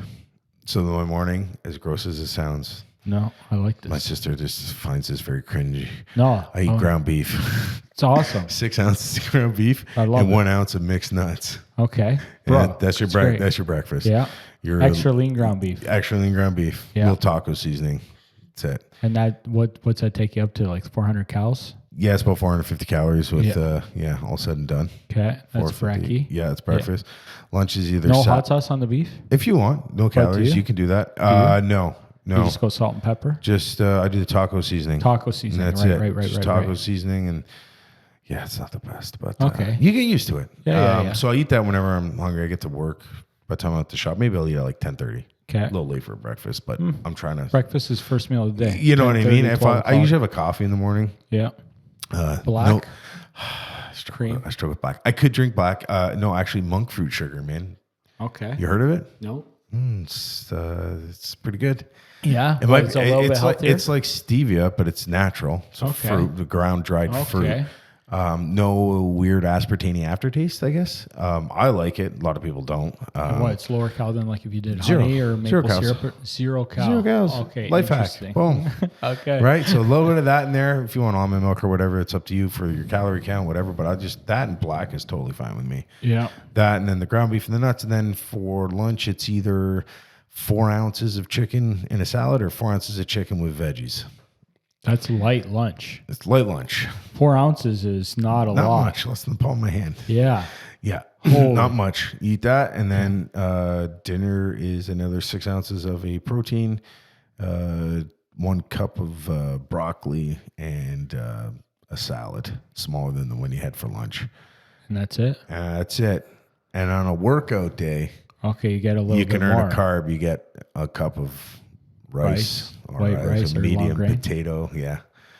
Wow, you're hardcore. Oh, I don't follow it that strictly every day. Yeah. I do cheat. Yeah. Sometimes you have to. Yeah. See, like Okay. when I was long time ago, I did a little bit of measuring, but when I came on my weight loss this time, like it sounds like you're eating less than I was, but maybe I was focusing more on a lot of veg. I'm focusing on what I'm eating too, right? Like Yeah. it's a high protein Yeah. type diet, right? Because everyone's like, well, 1,800 calories. Eat 2 Big Macs, you're under 1,800 calories. Oh, yeah. Just the burger. Yeah. You're under, but like you're not. There's no nutrients for your body, and it's not going to keep you full. Yeah. No, I not mean, at all. If I cheat, it's like a rice cake with like measured amount of peanut butter or like jelly at night or something like that. Yeah.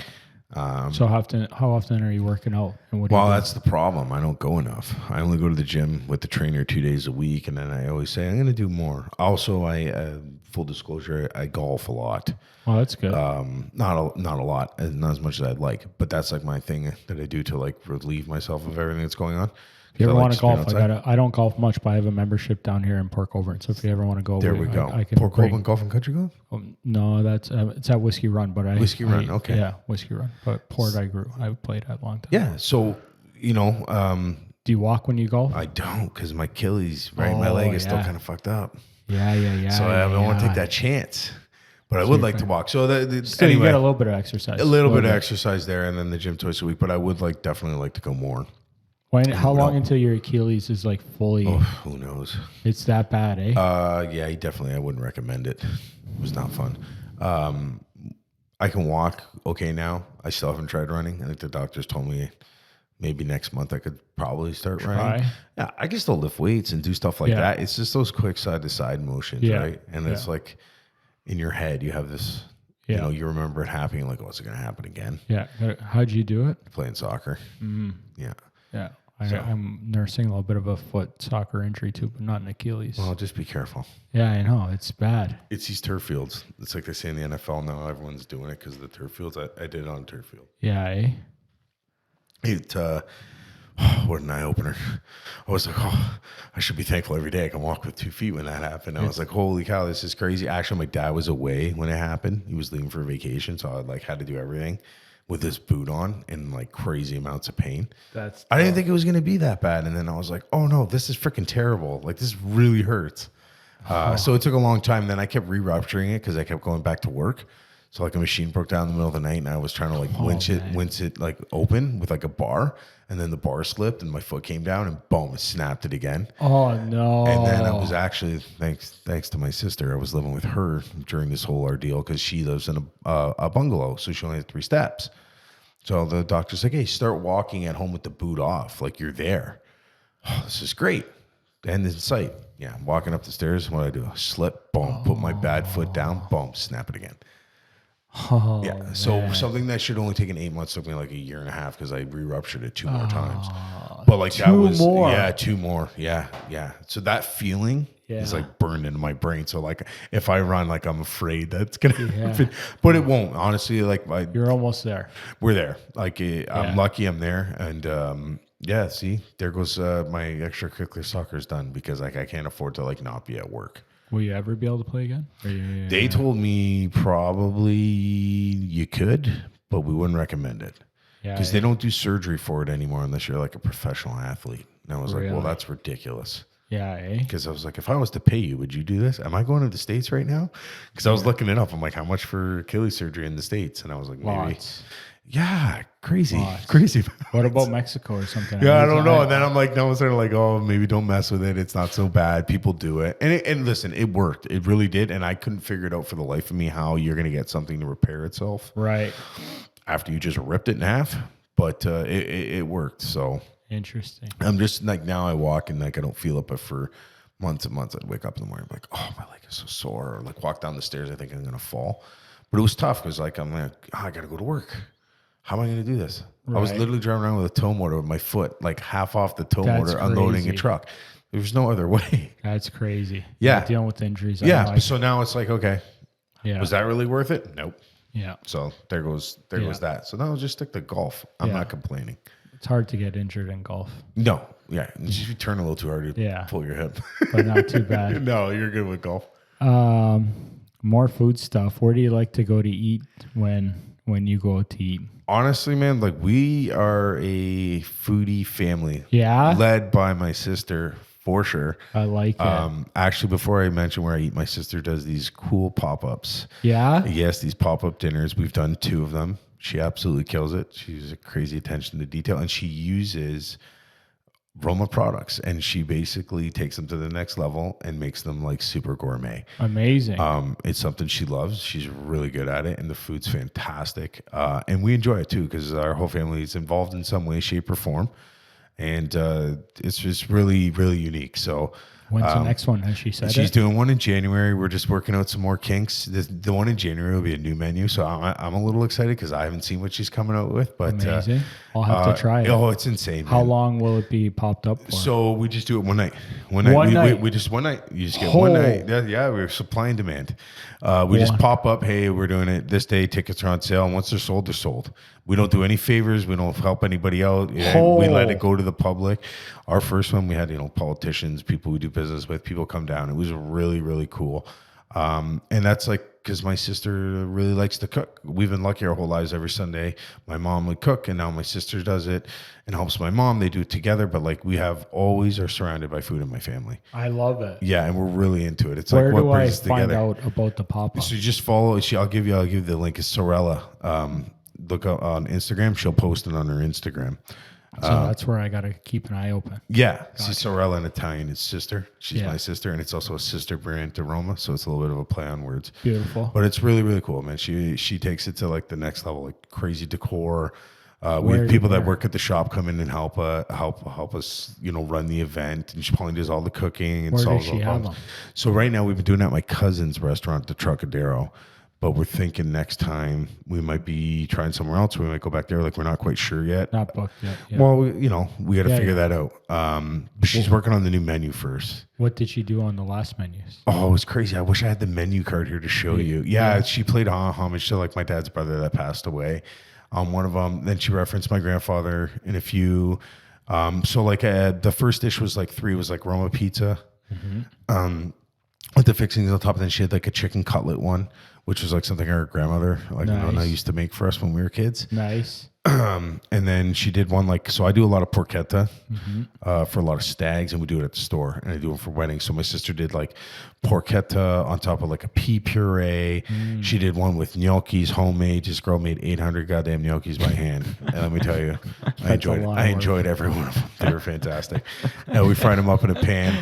And she did that, and then she did the porchetta with the crumbly, and then she made like these cool little desserts. She did like an entremet on a brownie, and then we did like we call them crispellis, but everyone's different. It's just like dough rolled in raisins and fried in like dusted in sugar. Oh, let's go. Yeah, honestly, man, it was cool. You had 2 drinks with it, and and like for almost like a 5-course meal for Christ's sake. But like, yeah, we work in the back. I gotta keep my eye open. Yeah, I for know. this I'll one. let you know when she's doing that. She's gonna give us the family. We do our family tastings where she brings it out, nice. and then my dad gets to put on his like critique hat and be like, "This is good, but it would be better if." Yeah, Right. I like Just like that. the typical. But like, no, it's really cool, and it's like something we like. It's definitely my sister's gig. It's her idea. I know Nice. something she always wanted to do. Because she's in like a high pressure job, right? So this is like her outlet, her creativity, Nice. and it's just That's awesome. it's just something like we just want to support her on, right? And it's good for her. And oh man, the first time she got a standing ovation, thank you cards in the Yeah. mail. Oh, it was crazy, man. That's awesome. Yeah, and like that's scary for anyone. Like this is a Totally. whole new thing, like starting a new business, right? Totally. So like this isn't like a super profitable thing. This is just like, hey, we're having some fun. It's good for Yeah. our brand, but it's good for her too. Maybe Yeah. my sister Pauline turns into a cook in 10 years. I don't Who know, knows? right? Yeah. Who knows? But it's Yeah. fun to do, and we like it. That's so as far as amazing. eating out, that's I know that's originally what you Yeah. asked, but like no, like we'll go around anywhere, man. Like Do you have a favorite restaurant? it's too hard to pick. I can't do that. Okay. Let me rephrase that instead of favorite. Do you have some favorites? I do multiple. Actually, though, I would like to mention because we're out your way in Waynefleet. Yes. A couple weeks ago, my sister, it was her birthday, and my sister's request for birthday was, "Can we go to Maddie Matheson's restaurant in Rizzo's. Fort Erie to go to Yeah. Rizzo's?" And Yeah. we freaking loved it. By the way, it was Nice. fantastic. Nice. I don't know What'd if you you've been. have? Yeah, I've been a couple times. Well, Yeah. Pauline, being a bit of a foodie and knowing what's up, she's like, "We'll take one of everything." So when we're coming with a large group, we I got love a it. full out tasting. That's the right? way to do it. It was fantastic, man. It was so good. I was really happy. And like, some people are like, "You're going to drive an hour to Fort Erie for dinner?" I'm like, "You don't know us very well." I guess fucking yes, we are. Like that's nothing. happening. Yeah. Nobody Do you regret it. remember any of the highlights? Because I've been twice. Though you know what's funny? I still haven't tried a parm dish. I went there and I had the Maddie's bolognese the first time, which Okay. I thought was delicious. But something so simple that really I liked is Maddie's salad a lot because it was like a salad I would make at home, but even better. But like, yes, honestly, they took a lot of simple things and made them really, really, really good. Yeah. I went to high school with Maddie. Eh? Did you? Yeah. Yeah. He's a year older. Okay, well, Yeah. that restaurant's fantastic. If you see Yeah. him, Yeah. I'll let him know. no, it was it was really, and like we're pretty fussy when it comes to food, man. Like we did a lot. Like my mom's side of the family, like my nonna, she did a lot of cooking. So Yeah. like we know what's up when it comes to Italian food. At least we think we do. Yeah. Of course. And honestly, like it was so good, man. We had eggplant parm there. The chicken parm was fantastic. Nice. For me, it was the one pasta dish. What was it? It's with the guanciale and the eggs. God damn it. With the shells? No, Not you know the shells? rigatoni. Rigatoni's my favorite pasta. God damn it, the name eludes me right now. I want to like It's all good. punch myself in the head. Oh my god. Anyway, that was fantastic. Calamari was good. Everything was fantastic. But that's like out Did of you get town. dessert too? Yeah. Yeah. What did we get with They have dessert? there's a coffee one, and then I forget because the last time I was there, I tried two of the desserts. I think we all split them. Yeah. Because you got to be healthy, right? Yeah. After you just smashed like 10,000 calories in carbs, right? Can't have any chocolate now. That was a cheat day. Yeah. No, so that was just, I just thought it was cool because it was kind of out this way. But like when we're in Hamilton, I mean, we'll pop around anywhere, really. Anywhere. Yeah. So I really like the Mule for like casual tacos. Yeah. I don't know a lot of Hamilton. Oh, I can give you like restaurants, 20 so, places yeah. if you want. Yeah. If you're ever cruising through town, I'll be like, here, try this. What are you looking for? And where are you going? I like it. Actually, as funny as that is if I'm ever out anywhere, it's the first thing I do. I'm like, my friends are like, where do you want to eat? I'm like, hold on. Let's call my sister. I'm like, I'm here. Where should I go? She's a She'll good give me like resource. 3 freaking places. Yeah. Like, she's like, you can walk to this one, or this one's like a 5-minute drive. And I'm like, come on, really? That's awesome. I just seen last night while I was falling asleep. I seen on TikTok a place in Hamilton I hadn't seen before. I forget what it's called. It's like a chocolate place.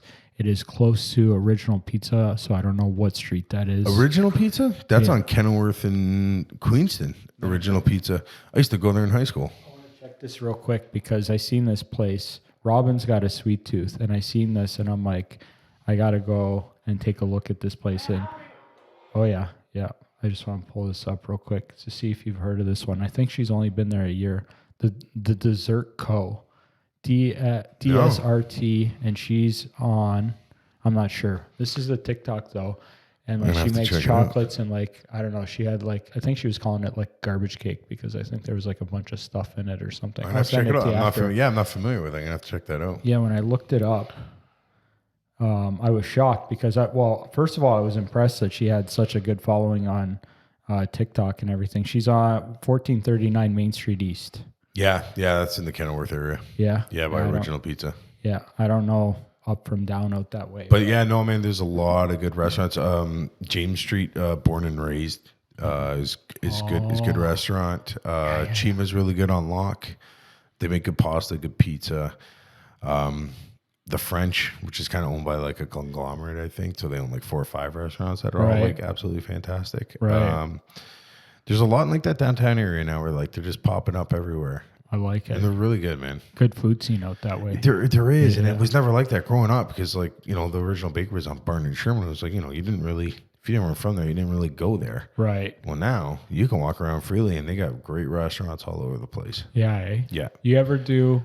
I wish we had them out this way. We don't. But the Portuguese chicken, you ever go for that anywhere? That do it over the charcoal? I thought I had this like legit Portuguese place, and then my friend's husband's Portuguese, and he's like, "I hate to break it to you, That's the Manji one. This is yes, Yeah. this is not will work out." And he's from like Simcoe, which I believe has like a large Portuguese. Maybe I'm wrong. I don't know. I don't even know. Well, he's from like out that way, and he was like, "I mean, it's okay. It's called Tomala, I believe." And he's like, "It's okay, but it's you know." Yeah, This isn't like the homemade stuff. I'm like, Right. yeah, okay. Yeah, But yeah, there was 2 places out there that were pretty good for that. yeah. So you've had the charcoal chicken. with Yeah. the peri-peri There's a hot place sauce. down the street from the bakery called Ronnie's. He does charcoal chicken and like Yeah. a wrap. Ooh, Good stuff. damn good. Yeah. See, like I just did like a Portuguese pizza place, and like every time I go to do reviews out there, I'm like, I want to get some chicken because like not even that I'm Portuguese because it's not even like traditional to what I'm used to. Chicken over charcoal. It's delicious, and they do the round That's potatoes. fantastic. Yeah, the Parisian potatoes. So good. So damn good. Yeah, so good. Yeah. I think one thing that we started talking about that upstairs, but the different ways to eat your pizza too. Yeah, I mean, So even before you get into it, because it was interesting, just hot or cold being the first thing out the gate, but there's all these different things. so many different ways. We ate this cold and I loved it. I still haven't tried it hot from the 3 times I've had it. One now, one for the review, one before. It's all been cold. So like I'm looking forward to probably once you leave, I'm going to throw one in the oven. Yeah, and give it a go, You man. mentioned the barbecue. I'm a I can't barbecue. wait to try that. So when you do it on the barbecue, how do you do it that way? I just supposed to throw it right on Right the grill. on the grill. Right on the freaking grill. Like full blast, medium, low. Medium high. I don't want it not too long. You need to dry it out, and then it's just like really crunchy. I just want to give like that outside, just like a little char, get like a little bit of the So color just of a the couple barbecue on there. minutes. Yeah, not long at all. Especially if it's like a day old or something, kind of like refreshes it. But like if you don't overdo it and you just get like a nice on the crust. Yeah. Oh, because now you got crunchy and then soft in the middle. That's where it's at. Oh, damn good, man. Do Yeah, you when we go ever to the do- cottage, we do it all the time. Do you ever do anything like put anything extra on it yourself? You're just always I'm a simple. keep no. it that way. Keep Not it even simple. the pepperoni, nothing. No. No. Actually, you know what? We do pepperoni and mushroom. Mm-hmm. I actually really like that one. We also do a hot and spicy that people like. Yeah, see, I was thinking it was some hot peppers on there. We do that. The hot and spicy one's good too. Also good to barbecue that as well. So would you use like hot pepper rings? Like They're hot pickled? pepper rings. Yeah, they're like see? the banana pickled ones, Yeah, like yeah, that yeah. little bit of that vinegary taste. Yeah, get a little bit of damn that good. in there. Yeah, Yeah. because like I was just thinking, I'm like, okay, well, if I'm not gonna say it wouldn't be good, but like if I put on some like chili peppers or like something like that. But when I think getting a little bit of the cut from like some pickled hot peppers would be a nice. Dude, man, look, here's what I'm going to say to you. This is what I say to everybody, especially to the people that are like, hey, where's the cheese? This is what I have to say to you. I've provided you the canvas and do what you want with it. I like Try it. different things, man. Like throw it on. You know, man, we get so many like people DM the Instagram account and people are like, oh, you know how I do it like this and how I do it like this. And I'm like, one guy's like, have you ever tried doing it in the toaster oven on your countertop? And I'm like, right? I remember years ago, my dad would be like, you guys need hangover food? Here, put this in, have this in the morning. So everyone's got like their own take or way of doing it. Yeah. But for me, the barbecue, because you get that crisp and it freshens it up and then it's soft, is really good. Yeah. I'm doing that. That's good. My sister says put it in the oven and then fry an egg and put an egg over top. Like I was mentioning earlier, hamburger did it as like the hamburger bun. Some people use the oil and garlic as like a focaccia. Oh, You could do yeah. that with like a grill with like some prosciutto, bocconcini, tomato, and put that in the grill. That would be really good. Yeah. People do all kinds of crazy shit with it. It's like, holy cow. I was like, this is crazy. Because it's like, why didn't I think of that? Because I could have been advertising this. Well, shit, when you sell, like you said, thousands, 5,000, thousands a week, people It's are going to crazy. be doing stuff. Yeah, and I love it too because I'm like, oh, where are you guys at when all those haters are online, come out those trolls? I'm like, can somebody? How do you please? handle those? Do you I address them or don't. do you No, I not? don't. No. No? You know why, man? Everyone's entitled to their own opinion, and Yeah. they say competition's good for business. Yeah. So that's just why at the leave it? beginning when you're like pizza, no pizza, I'm like, hey, man, I'm not answering that for you because hey, that argument Let it go. keeps people buying Yeah. the product. I love it. Right? And then like, you know, you got people that are diehard about it and then other people that can do without. And that's normal. That is Yeah. the name of the game in the food business, right? Yeah. So, but we're also really thankful for the people that support us. Yeah, totally. And you guys clearly, like, are you guys like celebrities out your way? Is it? No, like, I don't think so. My dad might be. Well, because like nobody out there doesn't know Roma. No, yeah, It's it's hard impossible. to find, dude. It's hard, There's nobody. Everybody knows it out that way. and I love that. So where did the name come from then?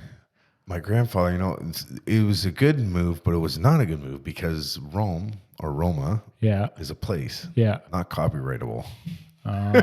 Yeah. So he was in Rome, and he thought, okay, you know, we've also like a little small obsession with like Roman culture in our family. Nice. So like my grandfather's at Rome, you know, the Roman Empire, great strength, blah blah blah, this and that. So he's like, we're gonna give it a strong name like that, because everyone's like, are you the real Tony Roma? Because they come up to me and everyone thinks my last name's Roma, and I'm like, no. Do people call you Roma? No. As far as honestly, most people just call me D for D Filippo, right? My last name. Yeah. Half the time when people are like Anthony, I don't even turn around because I'm not even used to it. In high school, it was like, yo, D. And I was like, oh, okay. Yeah. But yeah. So yeah, I think that's where the name came from. Yeah. It's amazing. Very simple, no relation whatsoever. Yeah. But like, you know, and I think about it too, and I'm like, well, what else are you gonna call? Like, I mean, everyone uses like, you know, their last name. Like, you can't really, unless you have like a really cool last name for that, like matches with a bakery. Like, what are you gonna do? Yeah. No, I like it. Yeah. I mean, I can't not ask, and you don't have to answer. Roma tomatoes. Yeah. Okay. I'll answer that. Roma tomatoes. Yeah.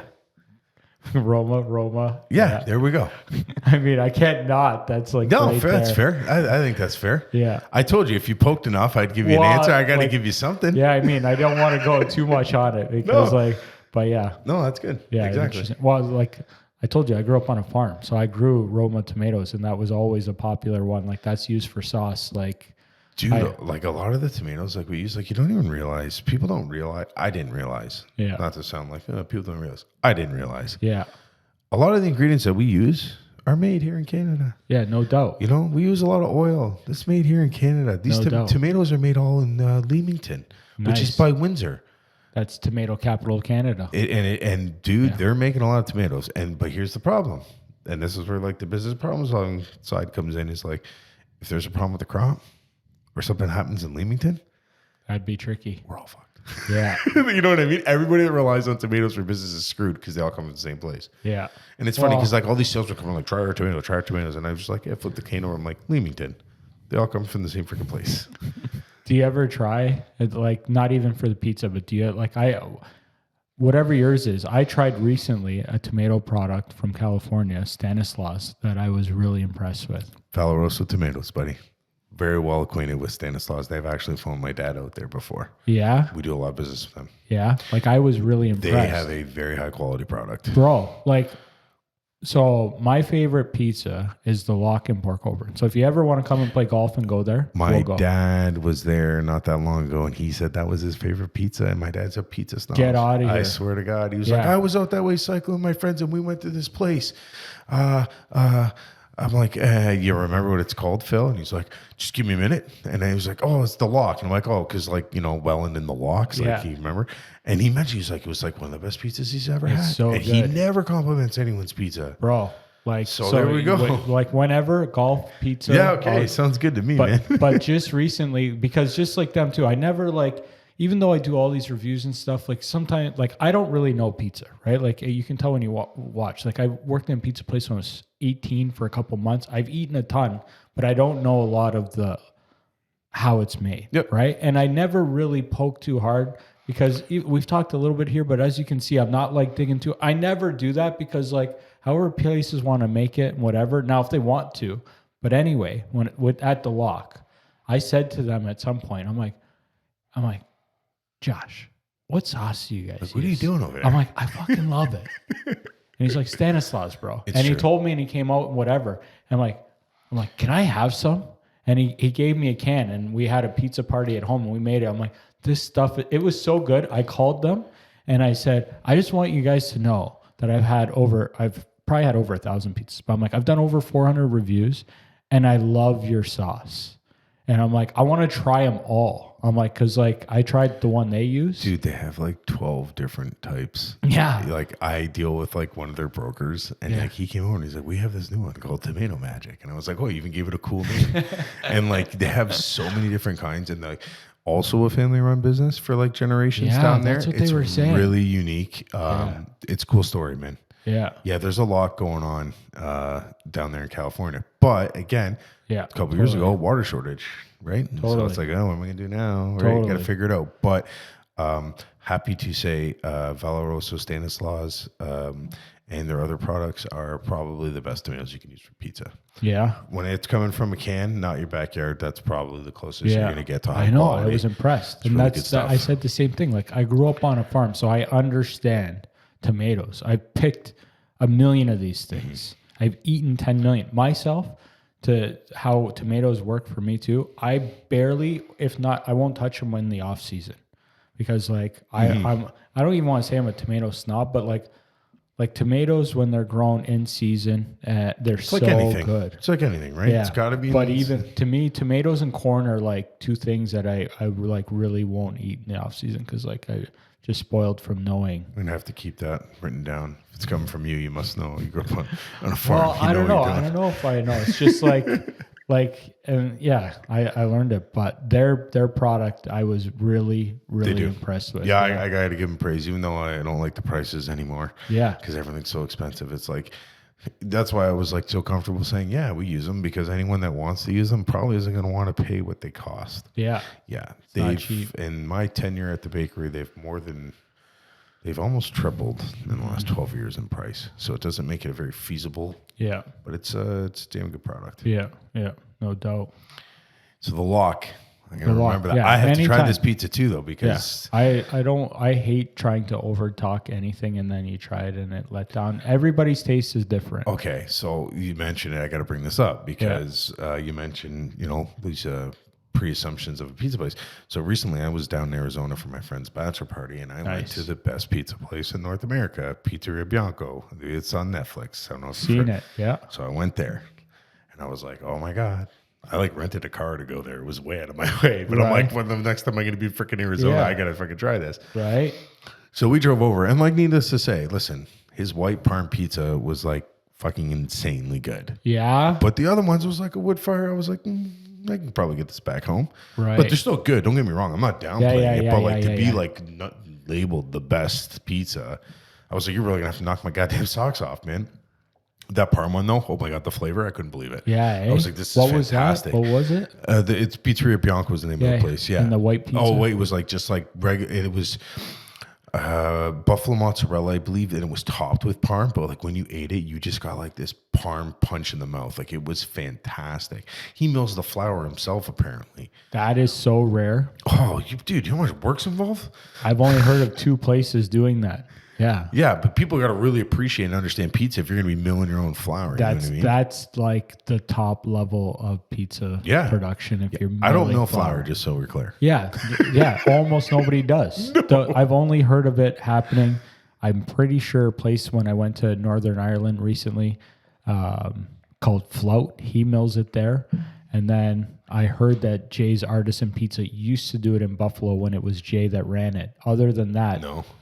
Like, because I talk pizza 50 hours a week with people all over the world. So, if he mills the flour, that's super rare. Okay, then I'm going to ask you a question. Yes. Why pizza?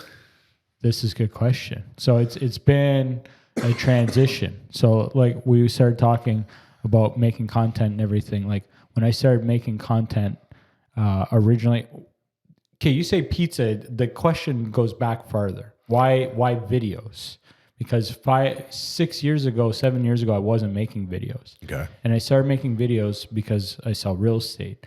And selling real estate, like you're not down here, but if you called me to sell your house, I say this to everyone, like you have all this pride in your products and everything. And with my service, I look people in the eyes and I tell them everything I'm going to do for you is in your best interest, which is hard. It's a hard sell, man. But this part doesn't come to it. I don't say this part, but it's hard to find people that actually do that and mean it. But when I tell people things, I mean it.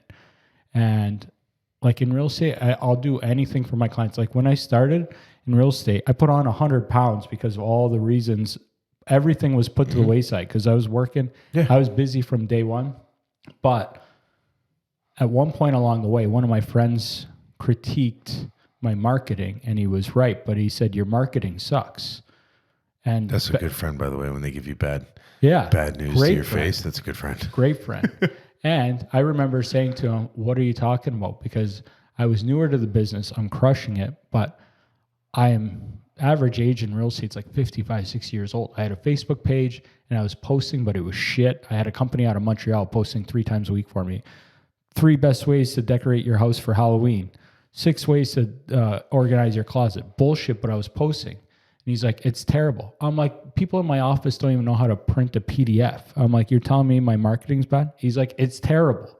I'm like, well, anyway, he's telling me how bad it was. And then I started thinking, and he told me the best way to reach people, market anything, and 7 years ago was 2018, whatever the year was to create video content, leverage social media, and build an audience. Because when you call me to sell your house, you're going to pay in commission, not even me. Let's just say your overall commission, $30,000, $40,000. It's a lot of fucking money. Like, I don't know how many pizzas that I can't even do the math. I can, but I won't. Yeah, it's a lot, right? So you're paying all that money and I'm doing a bad job marketing your property, even though I thought So that started to eat at me that I'm not doing what's best for people because I'm not building an audience and because when I list your house, my first goal is to market it and to get as many people on the planet to know your house is for sale. Because when they know it's for sale, then we can get people to come in and look at it. Yeah. And once they look at it and see it, we have a chance of getting somebody to make an offer. And the more people that know and come and see it, we might get multiple offers. We can sell your house and get the most money for it, right? And that was getting to me. So I'm like, I got to start doing this. So my first motivation, this is maybe a longer answer than you were looking for with asking about pizza, but was if I'm going to do this for people, I'm going to market it, I got to build an audience. So how am I going to do that? Because I list 12 houses a year. I'm going to make 12 videos a year. That's not building an audience, right? So I got to start making some videos. And like I mentioned before, it's like, what do I love? I love food. I love local. I love businesses. I'm going to start doing restaurant videos. So my first line of videos was called Must See Mondays. And I wouldn't even tell the restaurant at first. I went to a restaurant and I ordered like 4 dishes. Well, actually the first one was 1 dish, but then soon became multiple dishes. And I would take a couple bites and Robin, my wife that you met, all right, Robin, she'd film me and I'd talk about the dishes and we made a video. And it was a way for me to eat some food, highlight a business, and to start building an audience. You're checking boxes. Good for everybody. Good for everybody. Yeah. Right? So started doing that and loved it and did that. I don't know how long I did that for, a year, 2 years, and started doing a little bit of other videos. But the food stuff was that. Then one day seen Dave Portnoy. Yeah. Right? Pizza review guy. Yeah, pizza review guy. And that was before I started doing pizza. But actually the first time I had pizza like this in Montreal was when I seen him. And I'm like, holy fuck, I love the format of the video. Yeah. Like, forget him and everything, even though he's great. Like, he shoots a video that is unedited and done in 5 minutes or less, and you have a video. That video I told you was about a 3-hour shooting, plus I don't know how long the guys would take editing it, probably another 3 hours or so, where could go and shoot a video like that in 5 minutes. Yeah. So to not completely copy them right away, I'm like, okay, I'll do burgers. So I was doing burger reviews. I did hundreds of those. Okay. But same idea. I would order a burger, and I ordered it the same everywhere I went, which I was calling it the gold medal burger, and it was lettuce, onion, and pickle, no tomato, because in the off season, tomatoes to me are not as good. I like and that. It would be a huge disadvantage to Make 'em anybody. soggy too. Yeah. So I was doing burger reviews, but I love pizza way more. So you had to do it. Way more. And at some point, I forget exactly which was the first pizza review, if it was the vending machine or what. But I did a pizza review somewhere, and like the video got way more views than the burger reviews, and I love pizza way more. That's it. Just went over to pizza. Fair. My only question to you is Yeah. maybe I'm a little misled here, but Yeah. every time Portnight eats is one bite, everybody knows the rule, but he always takes more than one fucking bite. Yeah, it's hilarious. What's the fucking deal? It's hilarious. And actually, when I started doing burger reviews, I completely stole that from him because it's hilarious. And I think it's just like, is it pizza one bite? Obviously, he's taking more. And like, Yeah, I was like, wait a minute, he's breaking his own damn rules. I know. And if you're taking more than one bite, that means you like it. Yeah, no, I think it's just like to get that conversation For going sure with how it is. funny it is and everything. Yeah, for sure. Yeah, he's a legend. But like that's the pizza, and it all comes down to that, because like I see a lot of the synergies between doing this. Like I said to you, it's highlighting businesses. I love food. It helps my business because like I said, if I was only doing it like listing videos. Yeah, you were not going to have a lot out, right? It's so little. And like one of the things that I should do more of is real estate content. I only put out about one video a week, real estate related, and I could maybe do some more. But there is so many synergies that come along with doing the pizza stuff. And even at first, it's interesting for me to see the transition, because I look at a lot of the analytics and the numbers and understanding all that stuff. But at first, when I was doing all that shit content with the pictures, how to organize your closet, the listing videos used to be my most popular ones because it was a video, it was original content. I was in it, giving it a little bit of my Joe-isms and everything. But yeah, like now, like the listing videos are like way down as far as like what gets watched. Even these podcasts, like it's a newer line of content. Like this is a long form. It's a new thing. These don't get a ton of views. To me, that's not the biggest part of doing these either. Like No. I'll tell you too with these, like just like how we just had this amazing conversation. I feel like we're friends already. Yeah, I don't fuck know. yeah, we are. Yeah, I hope like. Yeah. But to me, it's being able to talk to people that I find interesting. Like I knew about Roma, like I said, years ago, and like I just meeting people, talking, and just like more people are going to see that. Your network, it's good. It's good for everybody, right? Exactly. But you also get ideas and ideologies. How do people operate? How do you think? What gets you through the day? Yeah. You never know when that might come. Yeah, it's a good knife to have in your back pocket, right? Exactly. Right. So exactly. No, I think it's definitely a good thing. Yeah. So that's the pizza and everything. I think I only have one question left. All right, go for it. I don't know if you got anything else. Anything else you want to touch on at all? We covered a lot of ground. We do. Hour and 40-ish minutes. That's pretty solid. That's solid. Oh wow. Okay. Last one. This is I stole this one from somebody else, but if you were on death row, which hopefully we never are, Okay. what would the meal be? Holy shit. Yeah. Blindside. Man. I know, right? And like it's okay to think about it for a second, because like I don't think we wake up thinking about death row too often, but I do think about food often. yeah. So I don't even know. yeah, it's a tough one. It's a tough one. Shit. It's tough. It's tough. It's tough. Would it be bad if I asked for a Roma pizza? Bro, it's whatever you want. It's whatever. I think as one last joke, I'd be like, you know what? I'll take a Roma pizza.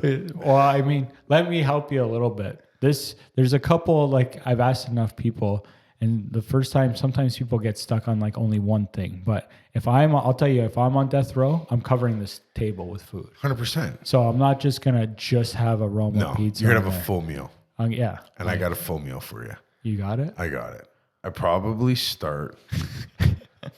This is amazing. I probably would like fish to start or something. Like, I'll be like, give me some calamari. Nice. Maybe a shrimp cocktail. Ooh. And Clams Casino, because I fucking love Clams Casino. As weird as like that sounds. But the way my nonna used to make it, I guess, was a little different. Yeah. I do. I'd How start was with his different? well, like they would have like with the like breadcrumbs and like these shells that like I think my nonna handpicked off the beach for some reason. It's just like I don't know. They just did it a little bit different than like. Gotcha. I mean, sometimes you go to a restaurant. Oh, Victoria is another good restaurant, by the way, because they make the Claims Casino there, and it's quite good. Actually, they call it it's their Oysters Rockefeller, and that's kind of what I was just thinking about. Anyway, Where's so that? Which one? that's Victoria's Steakhouse downtown Hamilton. Hamilton. Okay. Got it. No, okay, so I probably do the Claims Casino, and then I would definitely have like some lobster and crab. And I'm not really a huge fish guy, but if I'm gonna die, I gotta have like the best of everything. Yeah, I like it. And then probably a Wagyu steak after that. Have you ever had one? No, I haven't. But either. everybody says this. I'm just too cheap to spend $200 on a fucking. I haven't steak, done man. it yet. I haven't done it yet. But I hear good things. So I'd probably go for that, whether I've tried it by then or not. And then I would probably finish with like tiramisu and then like an affogato. I don't know if you're familiar with what affogato is like vanilla gelato covered in chocolate. And then you pour a hot espresso on it to melt it. Yeah. And I fucking love that. Yeah, that's one of the things I had at Maddie Maston's restaurant was something along Like those that. lines. Something. Carbonara. That was the dish. My favorite dish. Carbonara. Yeah, the carbonara Hit was it. fucking fantastic. Nice. Yes. Nice. Yeah. So that would be, and then for sure you're gonna have some of this on slice there. of Roma pizza. Gotta be Maybe on there. maybe a chocolate chip bun too. I like it. And that's road. Now, like when I ask people, I don't know if I should clarify that anything you order you have to eat, but what are they gonna do? Kill you? Like you're gonna die at the end of it because If I just take a bite or two of each, what are they gonna do? Yeah. You hear some funny stories. You ever hear that online? It's like weird, like death row requests. Yeah. The one guy has to watch like all the Lord of the Rings so he could just prolong it for another 12 hours. Really? Yeah, I was like, that's a fucking smart idea. I've seen some of the food ones and stuff. I've seen like guys like order big things. I heard one time a guy ordered like a whole table of food and didn't touch anything. Yeah, just didn't eat a damn thing. Yeah, one guy in orange. Yeah, like all these different things. No, I definitely asked for like high end, good food. I like that. That's a solid one. Yeah, I always eat when I'm sad. The last supper. The last one, right? Yeah, no doubt. Yeah. Anthony, this was amazing. Yeah, I really enjoyed it. Thank you for having me. Welcome me into your home. I appreciate Lovely. it. Nice meeting your wife and your dog and having me down here. It's a lovely setup. And thank you. Hopefully we can get together soon and do something. I'll definitely be out your way again. And that invite stands, we just would have to plan it for the lock and some golf. I'm happy to do that come the summer, whenever. Sounds good to me, man. I mean, I love it. pizza and golf. Love it. Thanks, This was man. awesome. This was awesome. Thank Good you. stuff. Yes.